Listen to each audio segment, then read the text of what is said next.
นะเปิดภาพมาพี่น้องเลยอยู่พี่ได้มื้อนี้เก็บภาพบรรยากาศอยู่โฮมไฮพี่น้องย้อยไฮมันงามๆนี่นี่ละชมบรรยากาศบนเย็นๆ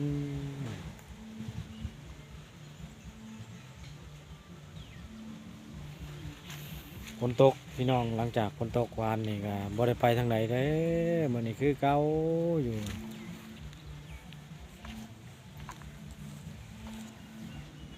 ก่อนอื่นก็กล่าวทักทายสบายดีพ่อแม่พี่น้อง FC เบิร์ดสุขุสุคนทั้งภายในและก็ต่างประเทศยินดีเข้าสู่ช่องของพรชาแนลเด้อพี่น้องเด้อ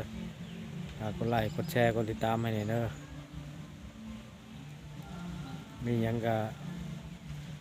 เบิ่งไปและเบิ่งซอยกันเป็นได้กับพี่น้องเอ้ยวันนี้เห็นแสงแดดออกมาแล้วแต่เช้ากับเช้าดอกพี่น้อง9 โมง 50 โมงแล้วตอนนี้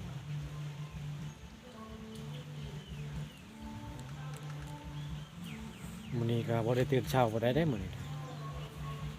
เกือบ8 โมงกว่าๆอาบน้ำอาบในแล้ว9 โมงพี่น้องแต่ว่าบ่สวยบ่งามบ่ได้ดอก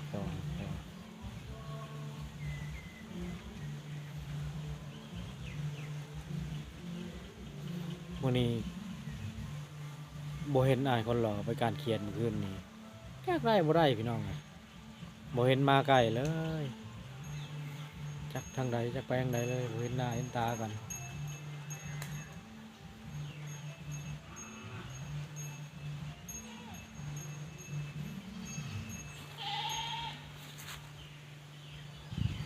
ดูว่าบ่ได้ย่างลงแต่เฮือนบ่วะ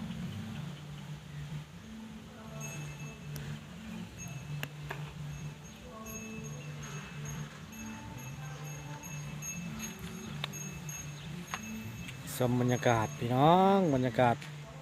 สวยงามนี่เป็นย้อยคักเลยได้พี่น้องเลยของไฮนี่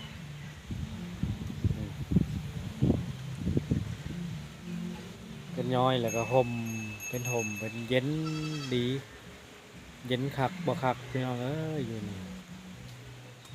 เย็นมีนกมีหนูกระไรหนูกระไรพี่น้องพรมากินหมากไม้ดูนี่แหละอยู่ใกล้ๆกันมาพร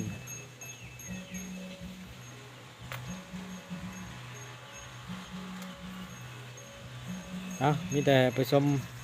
ไปเบิ่งไปชมน้องนำกันพี่น้องพี่น้องเปิดภาพมาวันนี้อยู่พี่ไหนอยู่น้องพี่น้องเอ้ย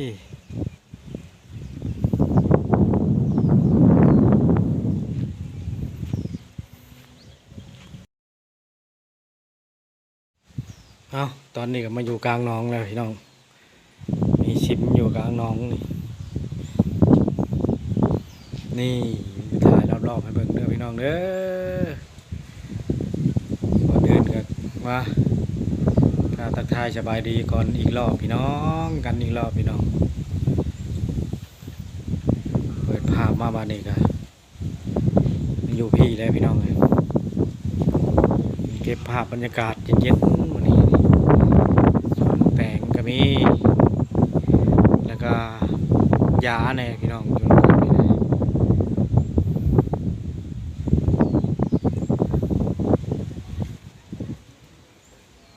อยู่กลางหนองเลยเด้อพี่น้องนี่น้ำชมวิวนี่น้ำได้ดิ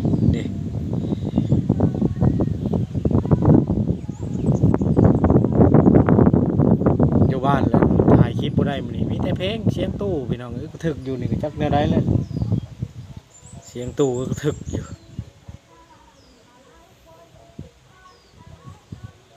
มีแต่ตู้มีแต่ดองมื้อนี้ก็บ่ได้มีบัตรเชิญพี่น้องเขาก็บ่ได้เชิญมื้อนี้ก็บ่ได้ไปให้ลูกให้เมียไปเขา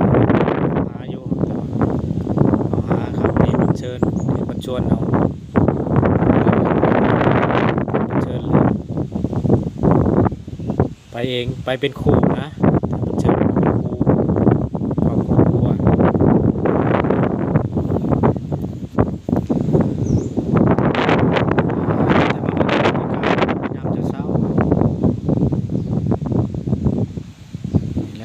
รอบพี่น้องเบิ่งบรรยากาศใบไม้เขียวก็สวยสดงดงามถ้าว่ามันบ่สวยบ่งามก็กราบขอโทษขออภัยเด้อพี่น้องเด้อกราบไปกล้องก็บ่อยากสวยอยากงามแน่ได้เพราะว่าโทรศัพท์มันก็เก่าแน่แล้วพี่น้องเอ้ยหาเงินซื้อใหม่อยู่